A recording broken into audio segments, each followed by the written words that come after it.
केंद्र सरकार वर्सेस दिल्ली सरकार, इसका फैसला आ चुका है। डिवीजन बेंच का जो फैसला है, दिल्ली सरकार के वकील हम इस बारे बात कर रहे हैं राहुल मेहरा जी से।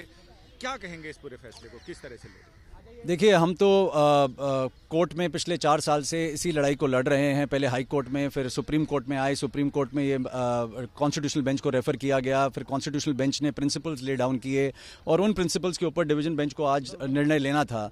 तो हम कोर्ट में इसलिए आए थे क्योंकि दिल्ली के लोग जो हैं उनको एक अच्छी गवर्नेंस स्ट्रक्चर चाहिए। ये जो डाउट क्रिएट करा गया है कि सेंट्रल गवर्नमेंट होगी जो डिसीजन लेगी या स्टेट गवर्नमेंट होगी जो डिसीजन लेगी, हर डिसीजन के ऊपर जो फाइलें रोकी जाती हैं, फाइलें जो हैं डिले करी जाती हैं।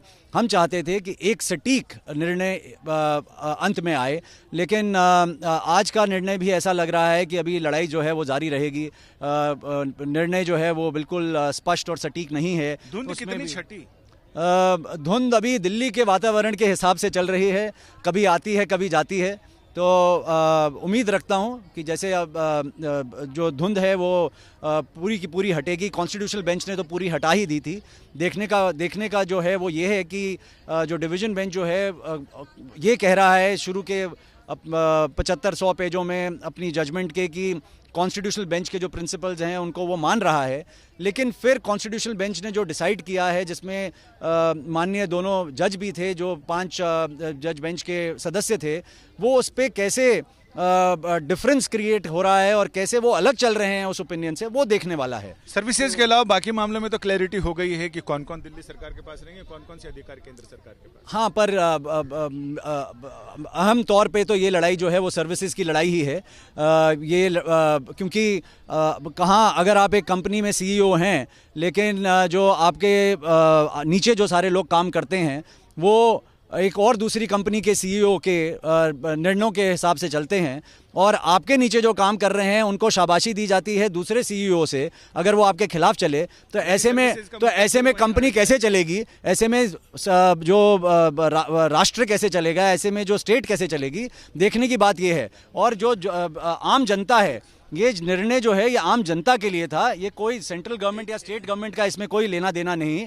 ये तो जो लोग चुने जाते हैं वो रिप्रेजेंटेटिव होते हैं लोगों के।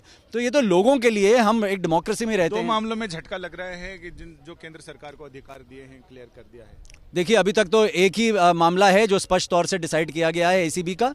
जो दूसरा सर्विसेज है वो अभी भी जैसे कहते हैं नहीं, अभी भी वो डिफरेंस ऑफ ओपिनियन में है और लार्जर बेंच को वो रेफर कर दिया गया है। तो जैसे मैंने कहा पहले, लड़ाई अभी बाकी रहेगी। मेरा आखिरी सवाल ये है कि कुछ ऐसे मामले डोर स्टेप डिलीवरी का, इस पर एलजी में और सरकार में मतभेद थे, तो उसकी स्थिति क्या रहेगी अब इस फैसले के बाद? ये तो पूरी जजमेंट पढ़ने के बाद ही मैं आपको बता सकता हूँ, लेकिन जो कॉन्स्टिट्यूशनल बेंच का भी डिसीजन है वो यही है कि डिसीजन जो है सिर्फ कम्युनिकेट करना है।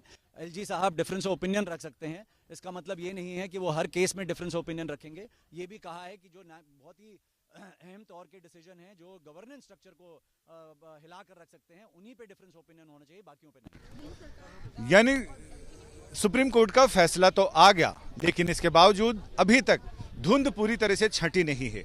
अब बड़ी बेंच यानी 3 जजों की बेंच इस मामले में फैसला करेगी कि सर्विसेज का ट्रांसफर पोस्टिंग का अधिकार किनको है। उसके बाद ही शायद धुंध पूरी तरह से छंट पाएगी।